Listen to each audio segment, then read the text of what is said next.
Hey everybody, and welcome to this episode of Romantasy Roundtable, a tale of Rick and Roses. My name is Rick, and I'm joined by Roses. Amanda. And Kim. And as always, we'd appreciate if you consider liking this video. We would extra appreciate if you subscribe, right? I guess as I say this all the time, you don't even have to listen, but subscribe. I love a good subscribe. And we would always love to interact with you. So if you like what we're reading, if you have questions about what we're reading, if you completely hate our opinions, please drop us a message down in the comments below. You can send us an email at romantasyroundtable@gmail.com. And we technically do have some social media. We've been on pause for a little bit, but it is there, right? At romantasyroundtable@gmail.com or just at romantasyroundtable. So we would appreciate a like, a subscribe, a comment, just like our good friend Jamie Dawes, who has checked in with us last week from our last episode and has said, so Jamie had asked if we could recommend either reading the Tolkien series, universe. No, not you, Alexa or Siri. Or something else, Game of Thrones. And Or the George Rolkin Martin universe. Thank you. And we suggested reading what was it called? King Killer, right? Is that what it's? King Killer Chronicles? King Killer Chronicles. So well, first of all, we collectively landed on the walking one, the walking trees. That's the one we landed on because it was finished. I do like the trees. Then we suggested King Killer Chronicles or Brandon Sanderson. And he says he hasn't read either, but they are on his list. Hasn't watched any Game of Thrones or Lord of the Rings, so not a problem. I'll keep investing. If we're talking about movies, I hard recommend watching Lord of the Rings over Game of Thrones because I personally tapped out of Game of Thrones in around season 5-ish. Because I realized the formula where for 55 to 58 minutes, nothing in the show happens. And then in the last 3 minutes, everything happens. And I got tired of it. And I heard it didn't end well. So watch Lord of the Rings because that definitely ends well. Are we in agreement? There are parts of the end. Yeah, I agree. But there are parts of the ending of Game of Thrones that I did like. But I would recommend if you're watching the Lord of the Rings trilogy, I find that if you mentally go into it like it's a Netflix miniseries rather than 3 movies, you will have a more enjoyable time because it's like 10 hours, almost 12 hours long, which is totally reasonable for a miniseries and insane for a film trilogy. So like watch it over a weekend, get yourself some snacks, do it in like 1.5 hour bursts.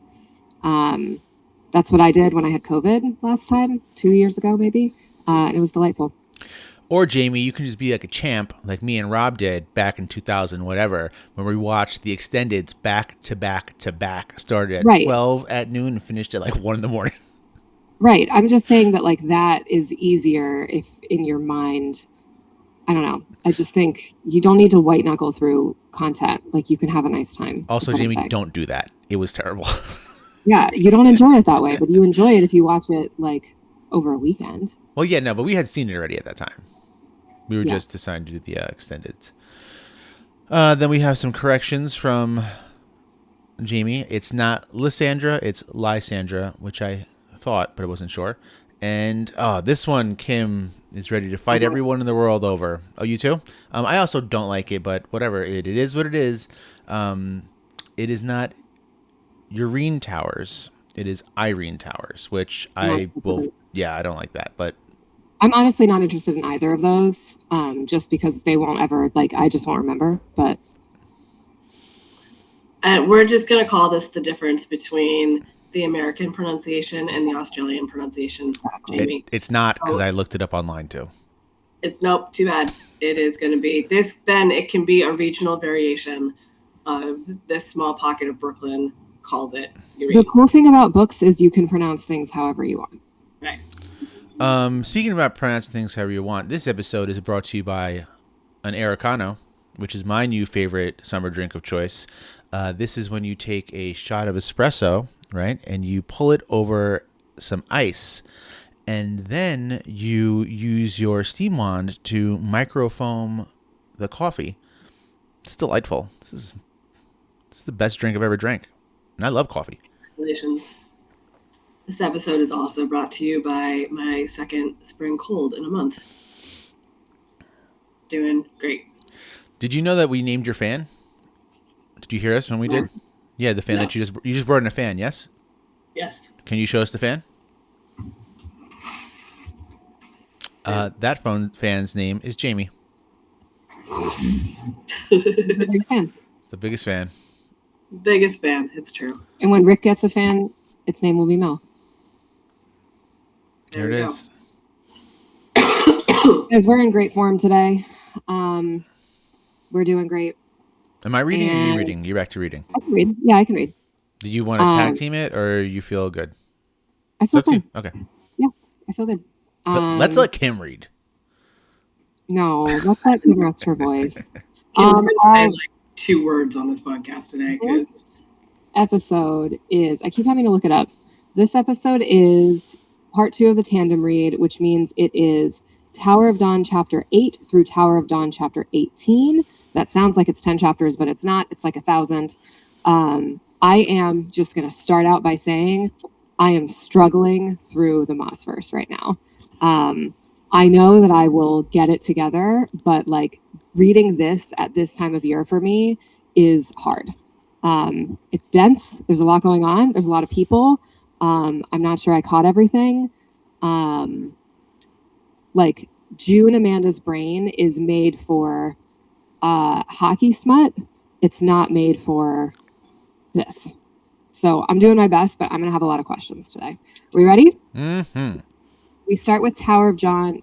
Nope. Tower of John. That's what the kids used to say like 8 years ago. Look at this John. Right? That's what Remember people in Philadelphia. That's what it's a Philly thing. Really? Yeah. Tower of John.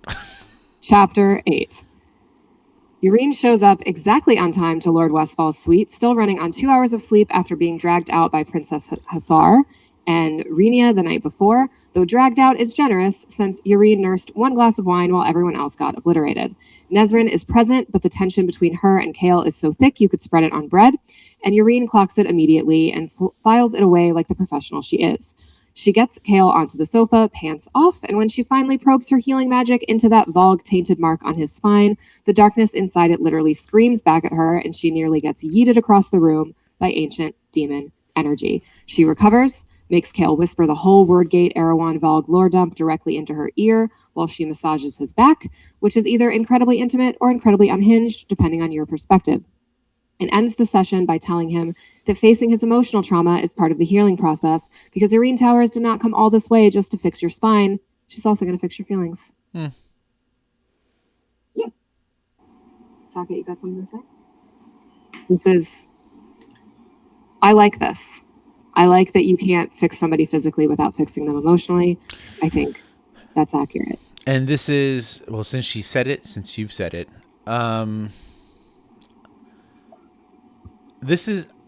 it's not a problem. It was not a problem. It was more of an eye roll for me where it's going to turn out, you've read it already, where like this, basically Kale's treatment is therapy. And I'm like, ugh. Right. I was going to say, this is why Rick hates it. Rick, who is a firm believer in talking through his feelings. Just fucking muscle through it. You know, you're the fucking captain of the guard. No. Canonically incorrect. Well, he's the hand of the king, correct. Chapter 9. Kale suffers through dinner at the Kagan's Great Hall, where Princess Hussar takes every opportunity to be poisonously charming at his expense, and Nesrin, glowing from time with her family, has to do most of the diplomatic heavy lifting while Kale stews in his own self-loathing. He tries to get a private audience with the Great Kagan and gets shut down so smoothly and completely that even Arjun? Spy. Argon. Spy. Yeah, I want to call him Arjun because that's a real name. Arjun. That is an Indian name. Really? Spy guy. Yeah. All right.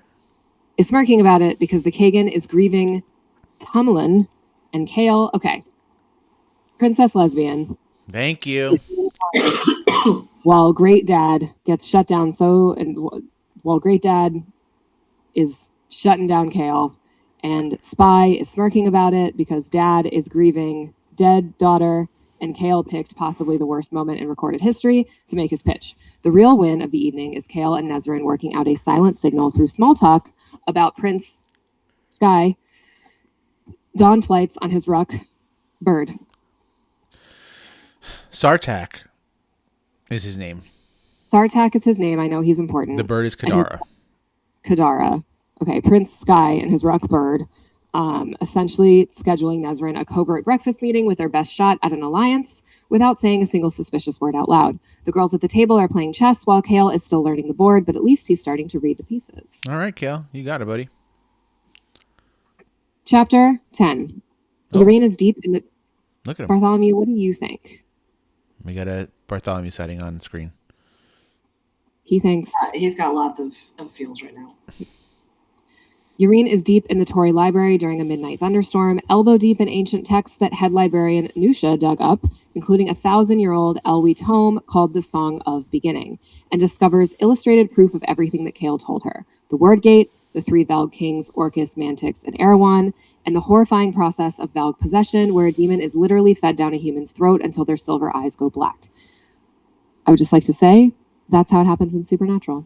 Mm-hmm. Which is canon.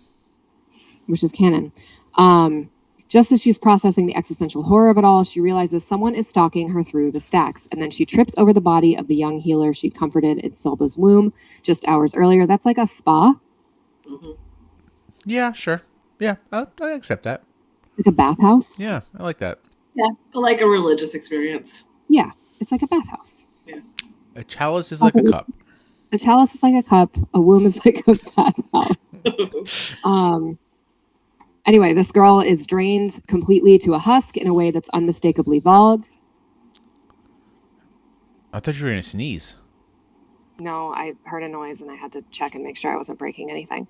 Honestly, Nusha, a woman fluent in 15 languages who has never once smiled, is the unsung girl boss of this entire sequence for having every relevant ancient text and ready and organized before Yrene even finishes explaining what she needed. Yrene escapes by deploying every safety trick she was taught years ago: fake names, confident posture, a satchel used as a weapon, and rallies 3 14-year-old acolytes who close ranks around her like an absolute legend and walk her to safety without flinching. This chapter is like way more interesting than the notes are making it sound. And I'd like to say that this is the Claude version of the notes. The Gemini version of the notes was not good. Yeah, the Claude version of the notes is like heavy emphasis on the first 4 pages and then yada, yada, yada through the rest.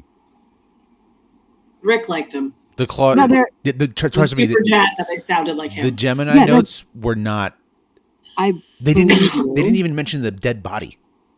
Yeah, I believe you. I'm saying even the Claude notes are not it for me. None of the notes are it. Yeah. This is impossible. So impossible. What's missing that you want to talk about? Okay, so she like senses. First of all, there's 36 of everything in this library. They talk about it like 1,000 times, and this is me contractually obligated to tell you that multiples of 18 are really important in Jewish religion. Shut up, really? Yeah, and so 36 is double high, so it's like double life, so it's like extra holy. Whoa. So anyway, Sarah J. Maas. The Maas verse is like hella Jewish. That's really cool. Actually, I love Easter eggs like that. Yeah. Like when they put stones on Sam's grave. Well, that one I knew. About the other day. Okay. So she like senses this dark presence and she's like, I gotta get out of here the way that who she believes to be Selena Sardothian taught her. So she's like, she fakes seeing somebody and she's like, oh my God, we gotta go. We have to like go see Cook. He's counting on us. And she like walks with a purpose. The head librarian like sounds the alarm. Like it is the way that this is done is so looks really cool and casual, and you can tell that she's like really struggling inside. And I think it's like incredibly relatable to many women. Probably lots of people, but I think particularly this like right. You gotta put the persona on. On my third date with Tristan, before my third date with Tristan, I was walking from my old apartment to his old apartment, which was a 10-block straight shot. And I was like being followed. And it was like uncomfy. And I like popped into a bodega and just like pretended like I knew the guy and had like a whole chat with him. And I think every bodega owner in New York City like knows that playbook. And yeah, this was just like a masterclass in that move. Yeah, there's something else that they do that I really like where I don't remember who, but they ring the bell 3 times. And you said that? Mm-hmm. I'm sorry, I didn't hear that. Okay. Okay, go ahead. No. I said to ring the alarm, but I didn't say it was 3 times. So you're right. When you said the ring the alarm, I thought you meant like, hey everyone, Metaphorically. Type of thing. Yeah. Yeah, the bell 3 times. Yeah, and then but then it specifically stated out that only the people of the Tory know that. Nobody else knows that. It's like 1 bell is listen, 2 bells is no, really listen, and 3 bells is get the fuck out. Get the fuck out. I like it. I also, I love a good lore dump, basically, and I really loved like them finding about the Valg Kings over here, which is crazy because they're over here, and why are they over here? Why are they over here? Why are they over here? When they could be over there. Well, they should have been over there, but they're over here too. Right. And so the question at this point in the book that continues to be a question throughout this section is like, okay, so dead princess is dead. And it seems that like they think it's a suicide because she jumped, ? Right. And dead acolyte is dead, but she was like drained, like the Valg drain people. So these 2 deaths, the question is like, are they related, even though the MO is very different? Right. So that's kind of the question in Yrene's mind and continues to be the question throughout this section. We are back to Empire of Storms in chapter 14, where Aedion and Aelin are skulking through Ilium in disguise, having secured passage on a decoy ship while secretly planning to board the Windsinger before dawn and sail south because their entire brand is elaborate misdirection with gold. They've learned from a ship captain that 50 Fae warships are rallying off the coast of Fae territory with an army camped on the beach, which is Maeve's armada doing its ominous little warm-up stretch. Meanwhile, Lysandra drops what might be the most haunting observation of the arc, quietly suggesting to Aedion that Mala and Deanna haven't just been watching over Aelin her whole life, they've been shaping her, and that the gods may have already decided the casualties of whatever storm is coming are acceptable losses. Aedion immediately disagrees because he will personally fight the gods with his bare hands before he lets them use Aelin as a weapon, which is his most unhinged and most relatable trait. I do not remember a word of that. Did that happen? What? It did. Yeah. That chapter? Yeah. That conversation. Yep. Yeah, no. I specifically remember her saying that the gods were shaping her. Yeah. Bet. I didn't clock it as much as Claude here did, but yes, I remember. How's your AeroPress coffee? Not as good as an Arancino. Is it as good as an Arancino? Americano. I called it Arancino for a while. It's Americano. Do you do your AeroPress inverted? Yes. What is that? So when you take your AeroPress, right, you've got the filter at the bottom, right, and you pour the water in, and like the few seconds ish that it takes you to take the stopper to put this to the top, water can drip out. Yeah. And you can lose like flavor. But if you invert it, you can't lose water because it's basically, it looks like this. It's just the bottom. So that you put the coffee here, you put the water here, you stir it, and then when you're ready to plunge it, you put the top here, and then you just turn it upside down or turn it right side up. It's really simple. It's really simple. That was our coffee lesson for the day. So I think Tristan's going to bring me props. Yeah, bring a prop. I'll show you. Bringing me props. It's really simple. I'm gonna give everyone a little coffee lesson live because then I can show it to people. Yeah. Okay. If everyone is questioning if everyone's questioning my credentials, I'm really into coffee. So what you do is you take this thing and you put the filter at the bottom. That's the regular way, and then you push it down. So but you're saying that put the stopper in right meow. A little bit, just a little bit. Oh, I love this game. Just the tip. Like you want to just cover that little. Now flip it upside down. Right. Leave it like that. That's how you make your coffee. You put your grounds in right there. Put your hot water in. Then you take like a spoon and you stir it. Well, it comes with a thing, first of all. Whatever. You use the thing it comes with. That thing is stupid. You stir it however you want, and then you leave it for your time of choosing. How long do you leave it for? I like a little bit more flavor, so I'll leave it for 2 to 3 minutes. That's just me. And then when you're done, then you put the top with the filter on, and then you do this, and then you press. You lose 0 amount of water that way, and it's really good. And you can't mess it up. Okay. Fun fact, y'all. What's wrong with our AeroPress? So this week, do you want to make me one?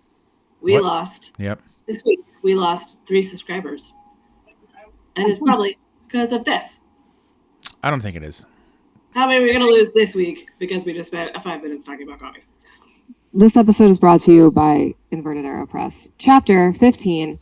Aelin slips away to the sacred rock at the heart of Brandon's temple and waits alone until the ghost of her ancestor Brandon himself materializes beside her, dangling his sandaled feet off the overhanging stone like a totally normal dead fire fae king. Dangling his sandaled feet off the overhanging stone like a totally normal dead fire fae king, just vibing by the sea. Why was that so hard? I don't know. That's what she. Just He drops two pieces of critical information before immediately vanishing like the cryptic little menace he is. Maeve cannot be confirmed killable by any conventional means, and somewhere in the stone marshes lies a sunken city hiding something called the Lock, which is the only thing that can permanently seal the word keys back into the word gate. Aelin processes this entirely new mission directive by sticking out her tongue at the ocean in Maeve's general direction, which is peak behavior, and then discovers Adian has been lurking in the shadows the whole time and heard everything, including the part where Brandon winked at him, because apparently the dead ancestors have favorites. And Adian is everyone's favorite. He really is. I wonder I've been doing Maeve. Like fan casting in my brain, trying to figure out what these people look like, because now there's so many characters that I feel like I need to like make a map. And I'm struggling with who should play Adian.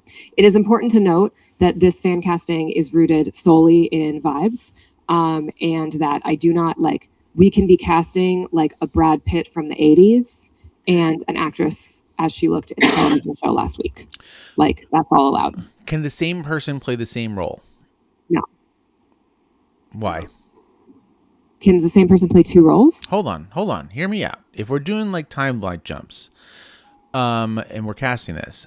Oh, like can Adian and Gavriel be played by the same guy? I think that Rowan could be played by Thor, but like early Thor, like Thor 1. And Adian can be played by Thor, but in like Guardians of the Galaxy version of Thor. Hear you. Unfortunately, you're correct because Rowan is played by Henry Cavill. I was going to say Adian was played by Henry Cavill. No. It's Rowan. 1,000%. I accept no other Rowans. It's Kale. No, Kale is played by Guy from Divergent. Okay, this is a whole new episode. Yeah. We're going to make this episode. All right, chapter 16. A Valg-possessed overseer crashes the post-temple party, and Aelin's blood goes cold when she recognizes him as the chief overseer of Endovier, the man who whipped her, threw her in lightless pits, and made her years in the salt mines a living nightmare. Aelin tries to burn the demon out of him and discovers with absolute horror that his heart has been replaced with iron and wordstone, making him functionally indestructible to her fire. It's a message from Erewhon, a flexing reminder of what awaits everyone she loves if they're captured. Erewhon then speaks through the overseer's ruined body to personally threaten Rowan, announcing his hunters are already tracking him and Dorian through Skull's Bay, which is the exact kind of calculated cruelty designed to make Aelin lose her composure. Then she burns the whole thing to ash anyway because she is the girl boss of this entire situation, and nobody is taking her Fae Prince. I just want one girl boss. All right. You got a lot. The chapter ends with Aelin privately noting that Erewhon's killing blow missed the amulet of Orinth by 3 inches, and the terrifying realization that she is the heir of fire, but Erewhon is the king of darkness. This is one of those chapters that I completely forgot happened. Oh, I didn't. I thought it was really, I don't know. I really liked the callback to the overseer and how traumatic that was to her. Like, I remember this part. I think it shows just how Erewhon is like, he's really trying to get under her skin. Right. He's like intentionally doing things just to fuck with her. Yeah, no, that was pretty great. I like that a lot. And I forgot the second thing I was going to say, but it's okay. It's okay. We're back to Yrene Towers of Dawn, chapter 11. Yrene shows up 2 hours late looking like... No, not doing it. I got Jamie's back. It's regional. This is Yrene. I tried Jamie. Yrene shows up 2 hours... Miss Towers, if you're nasty, shows up 2 hours late looking like she got run over by the entire Kaganate and finally tells Kale what happened. A healer was killed in the library last night. The woman looked just like Yrene. Miss Towers. Whoever did it, Miss Towers, and whoever did it was almost certainly hunting her specifically, and probably because of the book she left open about the Valg. Kale immediately connects the drained corpse to Valg feeding behavior, raises the possibility that Princess Tumlin's death wasn't a suicide, and both of them land on the same grim conclusion at the same time. There's a Valg agent inside the Kaganate. Despite running on zero sleep and a near-death experience, Miss Towers refuses to slow down, tells Kale she once lived as a girl who let people walk all over her, and she buried that version of herself the day she arrived in Antica. And then, in the most unhinged power move of the chapter, lays her hand directly on his Valg cursed spine and starts healing, and Kale fucking screams. Oh, she's this person. You can float. See, it looks more like Reiki to me, like in my head. Yeah, I agree with that. Like really intense Reiki. Right. Agreed. Yeah. Do you know the word that Tom Holland struggles with the most in the American accent? There's one word. I'm looking at this article right now. The word that Tom Holland struggles with most in the American accent is Spider-Man. Well, he doesn't probably have to say it that often. I'm just saying. So I mean, in every interview he does, but Spider-Man. Have I talked about Tom Holland and Zendaya's tattoo on You sure have. Yet? They have really cute matching tattoos, and I'm really into them. And you interested are going to do something similar? I want to do it. I think it's really cute. Chapter 12. Miss Towers attempts to heal Kale's spine for the first time and immediately gets body slammed by whatever dark entity is camping out in his vertebrae. It doesn't just resist her magic, it hates it. She discovers his spine is genuinely broken with severed nerves, but a wall of ancient malicious shadow is blocking her from doing literally anything about it. Kale, being the emotionally unavailable king that he is, refuses to talk about his trauma, even when Yrene essentially says, "The evil in your back is feeding on your feelings, bestie." It'll be fine. Rick. What? You have back problems. I do. The evil in your back is feeding on your feelings, bestie. And shoulder problems. I'm going to say that to you. Meanwhile, over in the glow-up subplot, Nezrin meets Prince Sartak at dawn in his Eyrie, comes face-to-face with the magnificent Ruckbird Kadara, and agrees to go on a chaotic little sunrise flight over Antica. And Claude says, and hun, she almost loses her breakfast doing it, but I disagree. She doesn't. She's fine.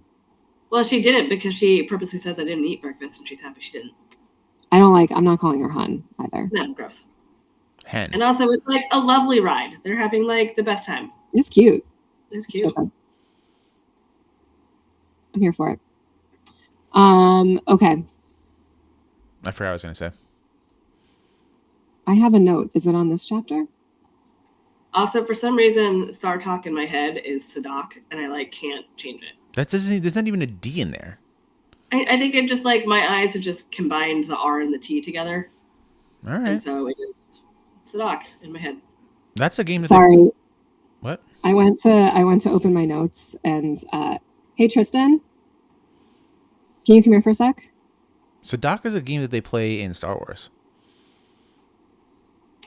Just saying. That's just what's stuck in my head. I just went to open my notes, and the thing on my phone was a text from our dear friend Aaron that he proposed to Diana last night. Oh, yay. Congratulations, Yrene. Yay. Where are my notes? I don't know these people. Tower Dawn 16. Yrene is officiating the weather. Okay, my notes aren't until later. Oh, Aaron. Aaron. I heard Aaron. Yes. Like Brockovich. What? Those words are pronounced the same where I'm from. So there's this thing called the cot line that I talked to you about. It starts in Missouri. And if you are on the opposite side, you say cot. And if you're on the opposite side, you say cot. Right? Yep.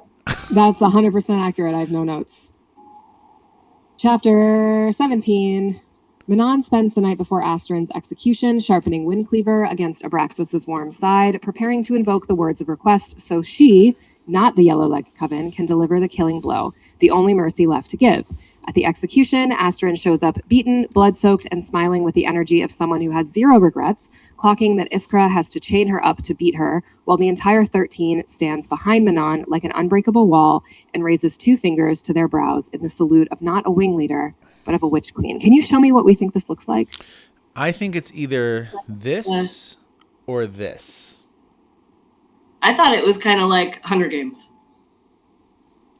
Where we're like that sort of I thought it was this. Like on one brow. Send us a selfie of what you think this looks like. Right. How are we saluting? Wow. Great audio content. Astron's final words, asking Manon to bring her body back to the cabin, break something so open in Manon that can't be put back.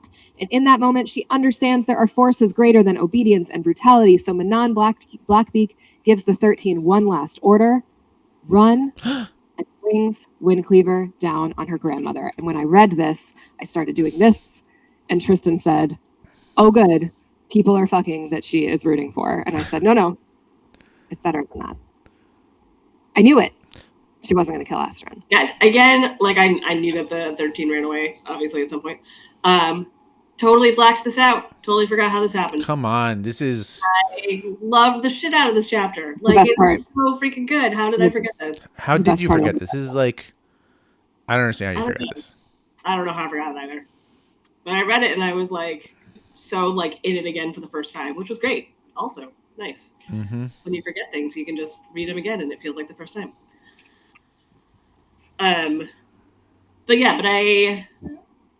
I liked the invocation, and that Petra is the one who like immediately grants it, so that way the other matrons can't step in and not allow it. And so again, I think we're getting more of a Petra arc here too. Yeah, and going after Grandma. Yeah, so good. I loved it. I remember reading it the first time, and even it's weird. Even though I knew what was going to happen, I just thought the way that it was written that there was still a chance that she killed Astron, and I was questioning it through the entire. I agree. Thing. I was like so sure it wasn't going to happen. I mean, I said it so confidently in the last episode. Throughout, I was like, "Is she gonna do it?" Right. I think because Astron shows up like so beaten to hell that like you could have rationalized that it would have been a mercy. Right.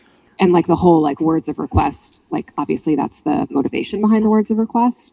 But I was like, man, she's not dying yet. But even the way that Astron requested, like she's like, bury me in the woods. Like right, exactly. You know? Yeah. Bury me in the cabin. Yeah. She wants coming to the cabin. Right. And she's like ready for it. She's like, yes, like do this. This is right. That's good. Heartbreaking. Astron's got a great story. Yeah. Who's your Astron fan cast? Oh, you can't just do that right now. I can't think it's of it. It's got to be a whole separate episode. All right, fine. I think it might be Dove Cameron. Anyway, chapter 18. Manon finally does what we've all been waiting for and straight up attacks the Blackbeak matron with Windcleaver, slicing her grandmother's chest open and drawing first blood, which honestly, queen behavior. The matron calls for the ancient way, and they go full on iron nails and teeth, and Manon gets absolutely gutted in the process, her grandmother's claws shredding her abdomen while Astron and the 13 are being dragged away inside. Manon buys just enough time for the 13 to escape before her grandmother delivers the nuclear option. Manon's mother confessed on her deathbed that Manon's father was a Crocan prince, making Manon not just a kinslayer, but the last of the Crocan royal bloodline, and that Rhiannon, famous Irish lore character, the From Fourth Crocan Ring. spy. Yep, the Crocan spy Manon killed in the Farian Gap was her half-sister. Manon processes this devastating lore lump by doing the only reasonable thing, hurling herself off the balcony onto Abraxas, who catches her mid-free fall like the absolute girl boss he is. It's not a girl boss. And they blaze out of Morath, bleeding and broken, but free. My whole beef with the tandem read thus far is that I only want to read about Manon. Yeah, which is not in Tower of Dawn. No, I'm fine reading about Yrene. I will read about Manon and I will read about Yrene, and I'm not interested in reading about anybody else. When we get to the Elite and Larkin chapters, I'm like, oh, well, okay. I don't like the circus arc, but I don't. Yeah, the circus arc is fine. The what? Circus arc. Oh my God! I'm so disinterested in the circus arc. Yeah, it's fine. There's so much happening. Sarah, give me a break. All right.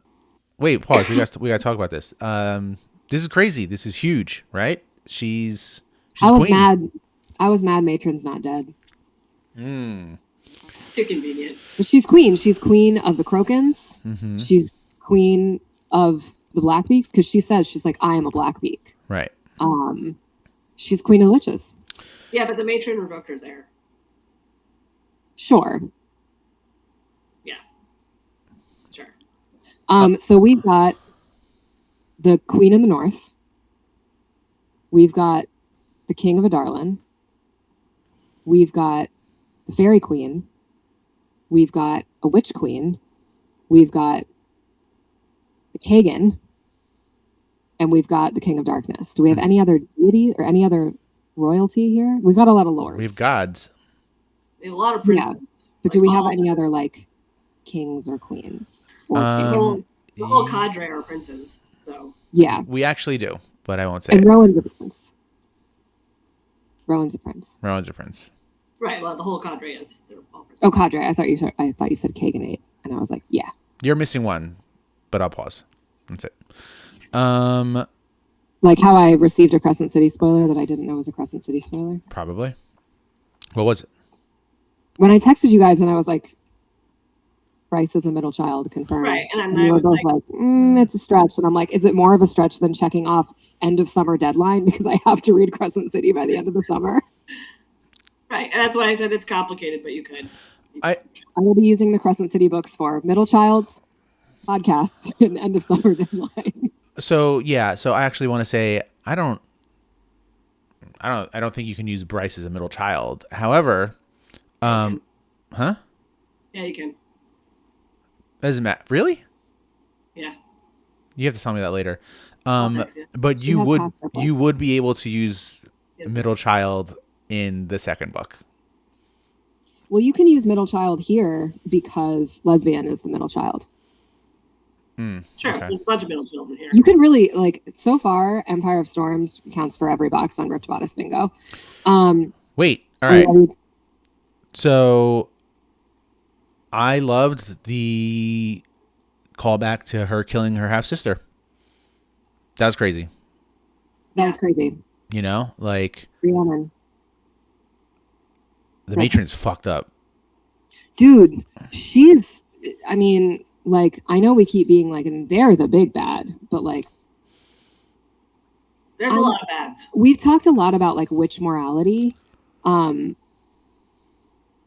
I understand that it is like complicated for Manon that like her loyalty happens to be to this incredibly terrible person. But it seems like even Matron Blackbeak's understanding of witch morality is inconsistent with everybody else's understanding of witch morality. Like she seems uniquely terrible. Yeah. Well, and I'm surprised she shared this with Manon loud enough for the other witches to hear. Because it's like, wouldn't other witches have a feel about that? Because wasn't like the whole point of like breaking the curse something about like reuniting the Crocans, basically? I don't and they remember. want to replace them, so like they want to break the curse. Yeah, I don't remember what they said the curse was yet. Yeah, I don't remember the curse either. There's so much, guys. Or they can't go back to the Wastelands, which is their home. Right. Yeah. Yeah. She does say that she like wishes Astrid could have seen the waste one last time. Right. All right, you can continue. Sorry. We are back in Yrene Towers of John. Yrene and Kale spend a brutal 5 hours at war with a shadow in his spine. She's hurling her magic against a wall of ancient darkness while he bites down on the leather bit and screams through visions of bodies, collars, and rolling heads that the darkness gleefully serves up like a trauma slideshow. When it's finally over, both of them are absolutely destroyed, and in a rare soft moment, Kale insists on holding the teacup to Yrene's lips because she is too exhausted to lift her own arms, which she hates and which absolutely means something. I would just like to say I was Team Kale from the jump, and then Kale has gone through it, and I've been so annoyed by him. And in this moment where he holds the teacup to her lips and commands her to drink, I was like, oh, right, a refrigerator of a man. And I remembered how much I loved Kale once upon a time. A refrigerator of a man. Okay, Yrene catches a terrifying vision of Morath inside the darkness, the fortress, the armies, the sheer scale of what they're all marching toward, and quietly decides that learning to fight the shadow now might be the most important thing she ever does. The chapter ends with Yrene dropping the nuclear bomb that soldiers from Adarlan burned her mother alive when she was 11, and then immediately pressing her hand to his spine. Like the girl. Well, boss, she is. No dramatic pause, no waiting for a response, just hands on the wound. The Maas verse is not kind to women. The Maas verse is not kind to women. Or women's mothers. Mothers are also women. Shit. Usually. What the was that? I don't know. Was that a wolf? A wolf. Oh. We heard a wolf, guys. Sounds like a fucking wolf. Oh. Socket bark to that. Kim? She's gone. She went to look for the wolf. Okay. Chapter 14. Yrene wakes up past midnight, having passed out face first into her dinner in her Tory room, which is honestly a very relatable recovery arc, and then sprints across Antica 30 minutes late to meet Kale in the courtyard where he has already refused the mounting ramp and is bodily hauling himself onto a horse through sheer spite and muscle memory. The riding lesson at the Tory. Okay. Am I Kale? Yes. Oh, shit. This is something I would do. And then when it was all over, you would be mad because you looked weak in front of people and you would not remember the good thing you did, which was teaching self-defense to a bunch of 14-year-old girls. I am Kale. God damn it. All right. Fine. I accept. What? Great. I love this for you. All right. Okay, so we kind of like yada over this previously, but basically Kale agrees to go with Yrene to the tower, and she teaches self-defense lessons to the people there, and he agrees to help her. And as I was reading this, I was like, I feel like I've read this before. Who is SJM ripping off of? And I realized it's herself. Oh, right. In Court of the Silver cover. Yep. This will be fucking fine. Valkyries. Whatever. Why do you hate Joy? So he goes with Yrene. Somebody made him like a little special saddle so that he could ride a horse, which was very cool. But then the acolytes manhandle him off of the horse like a sack of flour, and he's quietly furious about it in the way only deeply repressed men can be. What? Back in the political thriller subplot, Nesrin and Prince Sartok end up investigating the Tory walls together at night, where she opens up about her mother's death from illness and Adarlan's ban on magic. And Sartok responds by promising to use his spy network. And he's not spy, he's Sky. But he also has spy. Mm-hmm. To be clear. And Lesbian also has boat. What? Lesbian has boat? Yeah, she's like the Admiral of the Navy. Oh, okay. He's the Sky. Land is land. Lesbian is boat. Lesbians can't pilot ships. I think they can. Probably. I feel like they'd probably be good at that. I trust a lesbian to do most things, honestly. Same. I would. Happy Pride to lesbian boat people. If you are a lesbian sea captain, Congratulations. We salute you. Right here. With the witch. With the witch salute. This is what happens when Kim walks away. What's wrong with us? Okay, back in the... Oh, wait, I read that already. All right, Sartak responds by promising to use his spy network to find and protect her family, which is a devastatingly kind thing to do. They end the chapter agreeing to crawl into the sewers together, which in Romantasy terms is basically a first date. Why is she... You gotta Worry show about us? yourself. Oh my God, we still have so much to talk about. We gotta hurry. Okay, chapter 15. Kale runs the self-defense lesson at the Tory like the seasoned soldier he is, calling in palace guards to be voluntarily flipped into the gravel by healers and acolytes. The guards agree, presumably because getting injuries patched up by the world's best healers is a fair trade for your dignity. But Yrene is getting exactly 0 warm smiles from him today. He saved those for the girls, and she gets nothing but frost because the horse dismount humiliation has been sitting in him like a splinter. He finally explodes on her back at the palace. I have never felt more bare than I did this morning. And it's genuinely gutting because this is a man who has lost everything, and the one thing he had left was the dignity of his own body. Except no, he's like fighting his body. That's like the whole point of this book. Yrene apologizes stiffly but sincerely, and then in the quietest, most loaded moment of the chapter, tells him the truth about her mother before pressing her hand back to his spine, because these two are clearly going to destroy each other before they save each other, and we are here for it. Claw ships them. All right. Like the darkness inside... Chapter 16. The darkness inside Kale is absolutely not playing around. It drags him through his greatest hits of trauma and guilt on repeat, flashing images of Sorce's murder, Dorian's collar, and the men hanging from the castle gates, and his own deeply complicated feelings about the fact that Aelin once had a dagger aimed at his heart, and he wasn't entirely opposed to it. Yrene, instead of continuing to beat uselessly against the shadow wall, pulls a tactical genius move and follows the sound of his screaming deeper into the darkness, basically bypassing the front door entirely and wrapping her magic around the core of him. And it works because she emerges bleeding from her nose and mouth like she just went 10 rounds with an ancient evil entity, because she did. In the quiet aftermath, both of them broken and bloody and raw, Kale finally cracks open and tells Yrene about Dorian stepping in front of the king to save him, and how he ran, and he has never stopped hating himself for it. The chapter ends with the single most earned moment in the book. What happens, Rick? They have breakfast together. Kale's toes slowly, quietly curling and uncurling on their own. And I would just like to say, this man gets so mad at me for getting spoilers, but like 4 days ago, he's sitting in our office and he's like, I really got the urge to watch Kill Bill because you know that scene, wiggle your big toe? And I was like, God damn it, in the next section, Kale wiggles his toes. Yeah, you weren't spoiled, but you didn't realize it was a spoiler. Yes, I did. Until this. Because you said... Wiggle your big toe. And I got this urge to watch Wiggle Your Big Toe. If you've gotten to this point in the book and you don't think that this like is going to happen, you're great. Then you've never read a book. I've never read a book. Right. Historically. My dog is really cute right now. She's taking a picture of her dog, guys. If you can't see us. All right, she just did it. All right, yeah, so he's moving. He's wiggling them toes. He's moving and grooving. It's happening.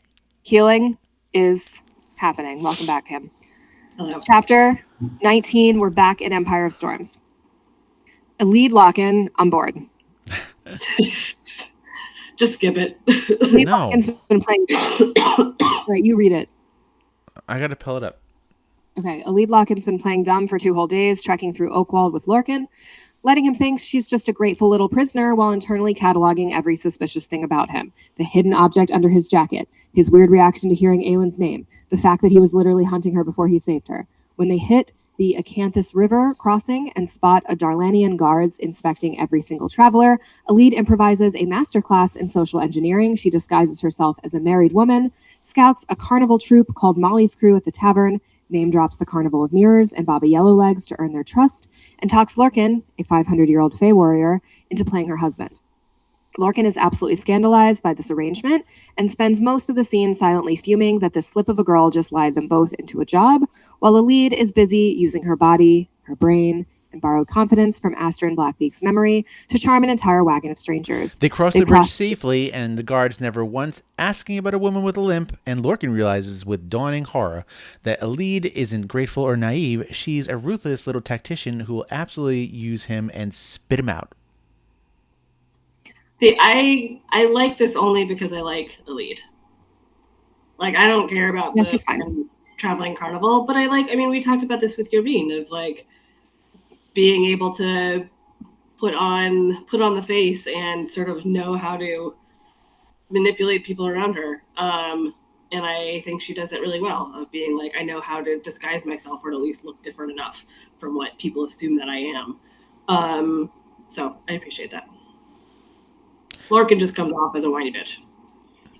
He's a Fey warrior. All right. I know, but I mean, you can't be a little bitch. That's true. He's like, I don't want to touch this woman, and it's like, just fucking suck it up, dude. Get over it, my guy. I just put coffee and on. He's like, and now I can't try to hook up with this other hot chick because now I have to pretend like she's my wife. Chapter 17. Do you want to read? You want to read? I was just playing around. Nezra visits her aunt Zahida, and uncle. You got to read this. I don't know how to pronounce these names. I'm going to read Tower of Dawn, and Rick's going to read Empire of Storms. Ooh, fun. Chapter 17. Nezra visits her aunt Zahida and her uncle Brahim in the Rooney Quarter. And honestly, the Falik family home with its own bougainvillea courtyard and a cook who apparently humiliates the palace chef is the most healing thing in this entire series. What? Because I said bougainvillea? Those are hard names. Oh, you just say I'm like you're Jewish. Okay. He's got a little in there. Yeah, they're a little Arabic, I think. Okay. There's like some, we don't need to unpack it today, but there's like some Orientalism happening in this book, but I don't really want to get into it. Okay. She comes to warn them about the Tory attack and the possible Valg presence in Antica, carefully omitting anything about the keys, Erewhon, or the fact that she was literally crawling through sewers with a prince last night. The visit turns gently chaotic when her aunt reveals that the whole neighborhood already knows Nezra rode Kadara at dawn. Kadara's the bird, by the way. Not Sartak. No. Her cousins are apparently losing their minds about it, and her aunt fixes her with a knowing, steel-eyed look and says simply, the Rux will not fear wyverns. Which is amazing and the best thing that anyone's aunt has ever said at a tea table. It's a warm chapter. I don't want to say it. Girl boss thing. It's a warm chapter wrapped around a cold fear, Nezra watching this beautiful, peaceful family home and quietly resolving to burn the world down before she lets Erewhon touch it. See, this is I find the family stuff boring. I'm neutral about it. I'd actually rank the family stuff more boring than the circus, but that's just me. So, all right, we're back to Empire of Storms. Chapter 20. Rowan and Dorian arrive at Skull's Bay soaking wet, completely exhausted, and deeply committed to making a diplomatic first impression, which lasts approximately 5 minutes before they both sense a massive, ancient, feral power lurking in the storm. I wonder what or whom it is. They follow their instincts straight to the Sea Dragon, Rolf's personal tavern, where a suspiciously competent barmaid with Sea Dragon tattoos tells them that the Pirate Lord is expecting them, and Rowan walks in anyway, because when has caution ever stopped him? Upstairs. Why are you shaking your head? No, I like it better when Amanda reads. You should read then. Go ahead.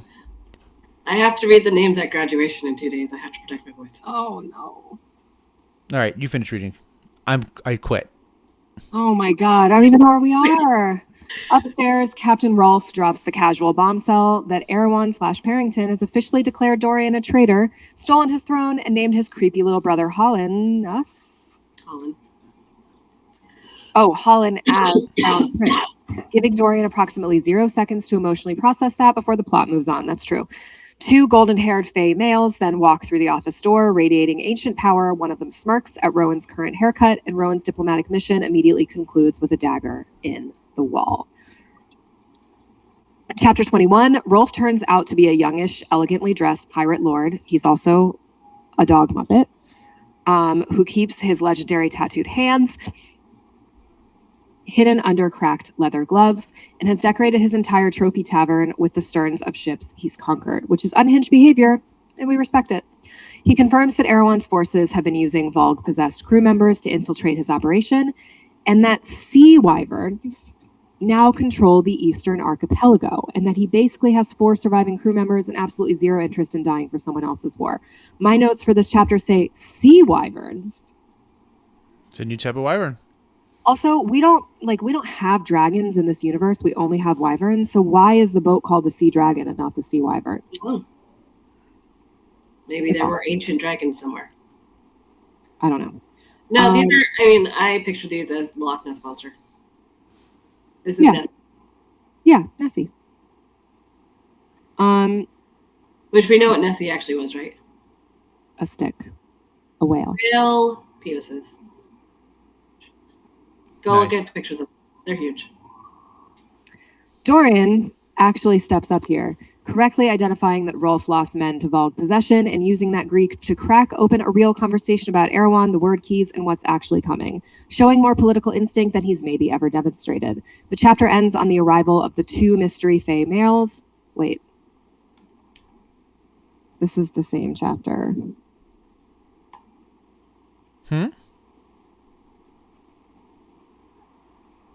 What's going on? Chapter 20 and 21 are the same chapter. Oh, all right. Then go to 22. All right. We don't know what else happens here. It must not be important. Chapter 22, 2 mystery fae males are officially introduced as Fenris, chaotic, gorgeous, absolutely unhinged, and Gavriel, the responsible one, who is clearly exhausted by everyone around him. Tag yourself. Rick is Fenris, and Kim is Gavriel. Yeah. Am I Rowan? Sure. You can be Probably. Rowan. You're Larkin. I'm Larkin? Yes. Yeah. Both blood. I'm the sea wyvern, actually. They're both blood sworn to Maeve and former members of Rowan's cadre, which explains why Rowan greeted them with a dagger. It doesn't. He wasn't aiming to hurt them. He flung it like 3 inches from his head. He knew what he was doing. Rowan doesn't miss. Over fish stew at the Sea Dragon, they drop the news that Maeve's armada is sailing for Elwë, which nobody asked for and everyone has immediate stress about, before Rolf kicks them all out of his tavern with the energy of a bar owner at last call. They regroup at the Ocean Rose Inn, where Fenris immediately starts poking every sore spot in the room, and Gavriel spends the entire scene silently begging everyone not to start a brawl, which is very girl boss behavior for a 500-year-old Fae warrior just trying to keep the peace. Chapter 23. Maeve has officially sent 3 members of the cadre, Fenris, Gavriel, and Vaughn, to hunt. Who's Vaughn?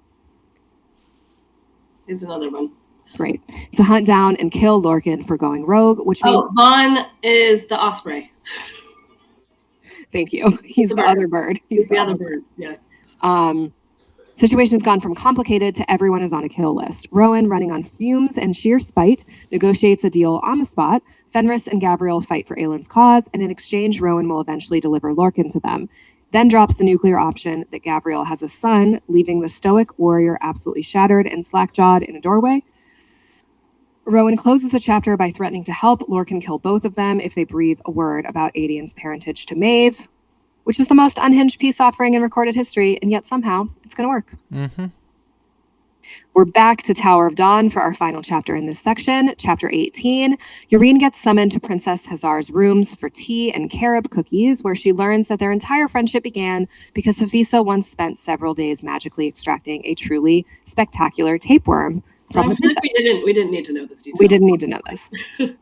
Hazar liked Yrene's bar fight stories enough to keep her around, which is a completely unhinged story for a political alliance. Hazar, being Hazar, quickly pivots for more gossip about Kale's handsomeness and pointed comments about Yrene wearing his clothes. Oh, because she was like nosebleeding and shit, so she like asked to take a bath and take his clothes.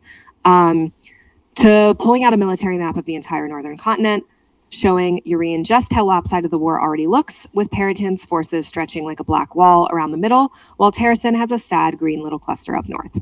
The real gut punch is that Aelin Galathinius has been moved entirely off the map, her gold figurine sitting apart from the others, location unknown, and Hazar wants Yrene to spy on Kale for information, sweetening the deal with a thinly veiled threat that the narrow sea and its armadas are hers, and Yrene might find crossing it very difficult if she forgets that.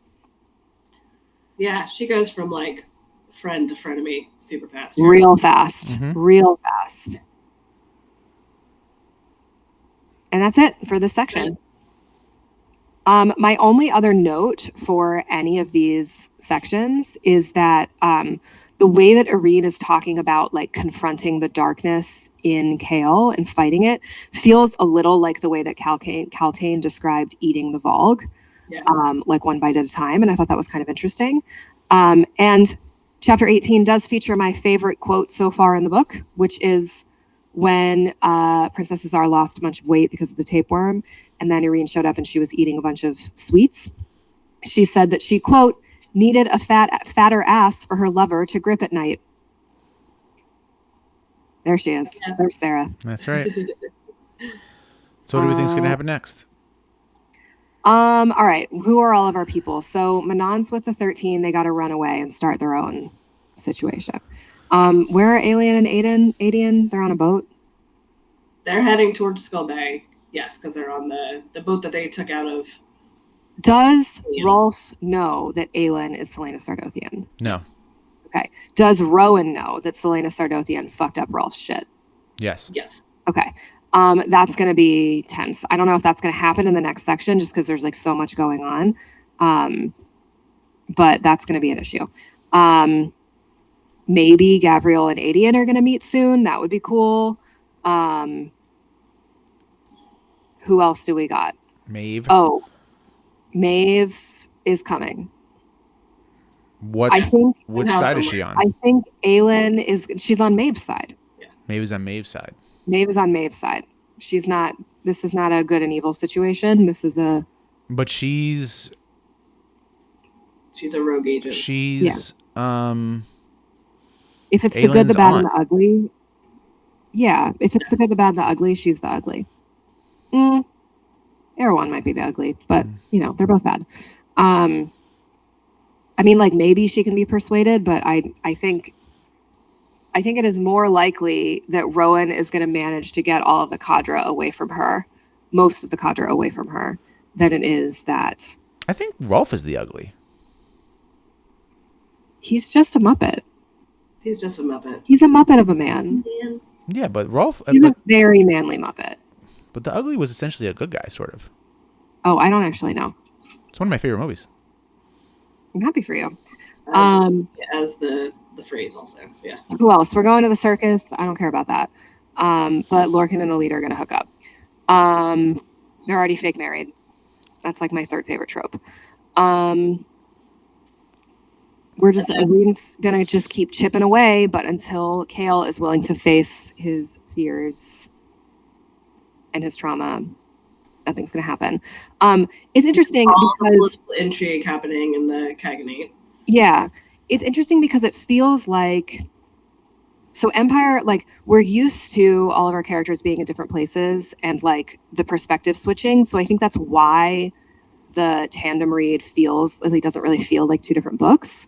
But it is worth noting that like there's really only like 2 things happening right now in Tower of Dawn, and there's like 80 things happening right now in Empire of Storms. So I could see how it would feel like we only have Aelin in like 2 of these chapters. We only have Manon in like 2 of these chapters. Like I could see how Tower of Dawn feels tiring because it's half the story versus the other stuff, which is having to share the other half. Does that make sense? Mm-hmm. So that's my concession to Rick's hatred of Tower of Dawn. Well, I mean, if you said the only thing that you wanted to read about was Manon, she's not in Tower of Dawn at all. Right. No, I know. So you would have gone 2.5 years without hearing anything about her. I don't understand why you're still so determined for me. I'm not fighting you on the tandem read. I'm not. I'm just saying a thing. I'm not fighting you. I would say, Amanda, to your point about there being so many characters right now, though, that is probably the one value of reading these books separate, is that you're dealing with sort of one set of these characters at a time. For sure. Okay. What else are we reading? I'm just reading this. I'm trying to finish it. So I'm like 60% through, I think. Maybe 65. Likewise. Literally reading nothing else. Well, I'm reading everything. So I read the first Hunger Games prequel, The Ballad of Songbirds and Snakes. I liked it. It's about, did I talk about this last week? I don't think so. No. So it's a prequel. It's about President Snow, like when he was a youth. So it's weird because the protagonist is like, he's going to be bad. So that's kind of interesting. It's basically like my other friend Kim posted on Goodreads about it, and she said when presented with a dilemma, he will always choose the option that directly benefits him. And so that's kind of the whole point of the book. It's okay. And then we watched the movie, and it should have been 2 movies, or at least like a 6-hour miniseries. It's just everything happens so fast. The book's better. Although Rachel Zegler is great in it. And then I listened to The Pairing by Casey McQuiston. I quite liked it. I liked the second half of the book better because I liked Kit's perspective better than Theo's perspective. But I liked the ending. And I just love the way Casey McQuiston writes. Like the prose is just so like beautiful. But don't listen to this when you can't eat food, because the whole book is about food and it's going to make you so hungry. And I was having some eating issues last week, so that was really unfortunate.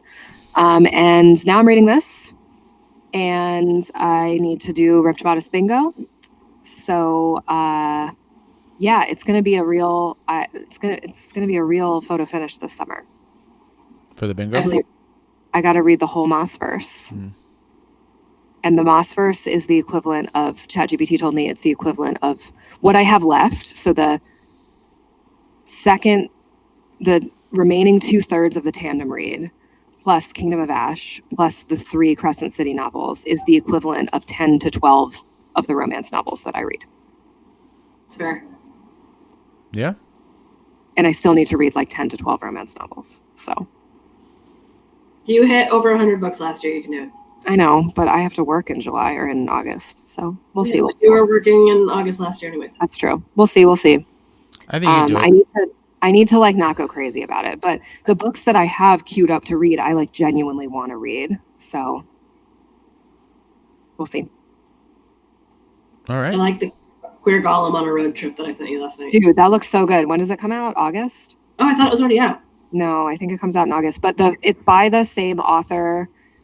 My sister read the first book by this author and really liked it. So the book Kim recommended to me is called Love Me Like a Rock Song, and it comes out August 25th. It's by Shelley J. Shore, who also wrote Rules for Ghosting, which my sister quite liked. So I'm really excited. I added it to my TBR.